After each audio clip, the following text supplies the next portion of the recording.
This is the Off-Grid Knives Black Mamba V2. It's one of their premium edition knives, now made by Bestech. Initially made by We Knives, their Elite series.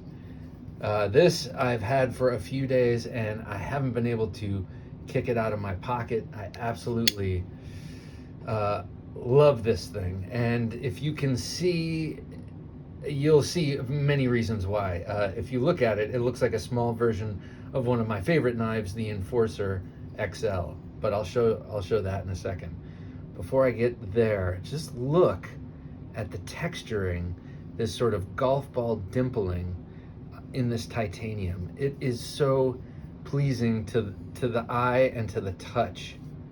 But the thing that I love about it is that it continues over onto the lock side. I mean, why should it ever stop for the lock side? Why do people not do this on the lock side? I'm really excited about, say for instance, the new Hinderer Project X, because he continues the texturing over to that side. And, you know, in a way, not to do that is just kind of cheap. I love this. I love the way it looks. I love the way it feels, and really puts this thing surely in hand. All right, so I mentioned this is part of Off-Grid Knives Elite series, their high-end series.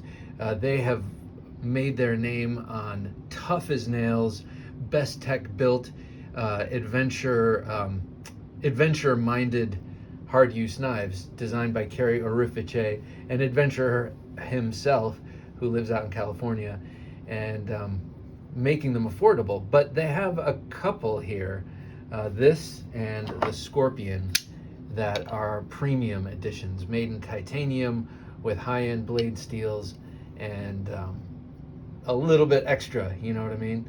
And that's where this one falls in. I'll show you this briefly. This is the Scorpion. This is from the first batch, or first incarnation of this knife, when it was manufactured by We Knives. Excuse me, this is a We knife. Very beautifully built, very nicely done. This one I believe is in S35 VN, yeah, S35, and just super smooth and big. It's like a 4-inch blade, really cool shaped blade. Love this knife. After this first generation, Kerry moved all of his manufacturing over to Bestech, not just on the more budget-minded knives, because guess what? Bestech is awesome. They make some of our favorite knives. And it's not just Riyadh who does an amazing job. I know we know they all do great. So many of those Chinese OEMs do amazing work, but Bestech is way up there as just about my favorite, I think. So they've done it here, this black wash titanium, just so beautiful, pocketed here for unobstructed pocket insertion, if you will, and even if you won't, backspacer right here, very nice, presumably titanium. Not much in the way of a cutout for the lock bar, but scalloped on the inside and just works as if there's a cutout. It feels great. Really smooth action. This one has broken in. I think the ball bearings around the pivot are creating a smooth race around that pivot, and every time I use it, it gets smoother and smoother, and it's just a very gratifying action. Yeah, very nice deep carry pocket clip. I like their logo. I think that's tasteful branding. You know, they have that there and their logo there, and then that's it. M390. I get a nice full four-finger grip on this knife, and then some. And then you have this old school scalloped jimping. It really does give you nice gription on the back of the blade. This is how, you know, you've seen file work on old school knives. This reminds me of that. It also reminds me of early jimping on early cold steel knives, the Culloden they did this kind of jimping. I really like it. And Dirk Pinkerton does a miniaturized version of this kind of jimping. I think it's very effective. You know, it doesn't have to just be lines cut straight across. And then you have this really nice, I would imagine some people would call this a reverse tanto. I call it a bellied Wharncliffe. It's a nice shape. You got the tip is just below center line, and you have a great sort of blade for this kind of draw cutting, that sort of utility cutting. But also, if you hold the knife like this, you get a great, that belly is great for just powering through material. Have I done it with this knife? No, I haven't. Well, then you might ask, well, Bob, how do you know? Well, I'll tell you why. Because I have with this. This is the Enforcer. And then I've also used, not this version, but the Enforcer XL blade. Now look at these. They're all, they're all of the same genetics. The Enforcer XL, I've used my D2 version. This is the 154 cm Red Dawn edition, limited edition, very cool. This one I haven't used at all, just flipped it, but I have one that's my car knife because it's got this gnarly escape knob here for breaking glass, and a D2 blade, and I've used that one a lot, and that blade, this blade shape in particular, just works great. First of all of the off-grid knives have awesome grinds. They're some of my favorite cardboard knives in general, but you add that shape, that gradual belly, but it's coming out straight so that as you cut, it's not slipping off the belly, it's just taking advantage of that curve and the curve of your arm or your joints to get through there. Great blade design. I love it. I love this blade design. So I know it works from using these two. Now look at this. This is the Enforcer. Here's the XL, very big knife. This is the Enforcer, and I've talked about this. I was carrying this a lot. And then I got this, and I was like, oh, let me carry this a lot. And now, oh my gosh, this is really a premium edition of this. I love this knife, and nothing I am about to say is going to take anything away from this knife. It's thicker in the hand, which in a way is good. It's a good thing because this is a hard use knife. You could use this on the work site or whatever you're doing, and really grip tight on this, and it gives you a nice slightly over ½ inch grip here. And by the way, this loop over pocket clip feels great in the hand. It actually fills in nicely. So this thing works great. But this is just premium. It's a little lighter. It's a little tiny bit smaller. A little bit thinner. And then, you know, it's got pocketing in those titanium slabs. So it's a little bit lighter. Now this one is not as smooth as this one yet. This is just flops shut. It doesn't flop shut, but it drops shut. I really like this Enforcer. I love it. But this is more like a love affair happening. There's something happening here, and let's not talk about it. Let's just see what happens. Yeah, very nice feel.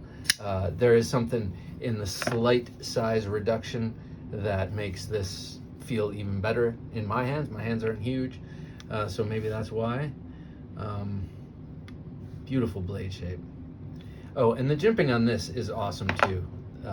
Off-grid does a lot of this sort of jimping. It's great when you're bearing down, but it's not overbearing if you're not bearing down, if you know what I mean. It's not like a saw blade, but it does the trick nicely. Such amazing action coming out of Best Tech, and as far as I know, great heat treats, because I've used a lot of their D2 and it works awesome. And maybe it's with the blade geometry and the grinds, but they don't require tons of maintenance. There, you see that edge there, that's nice.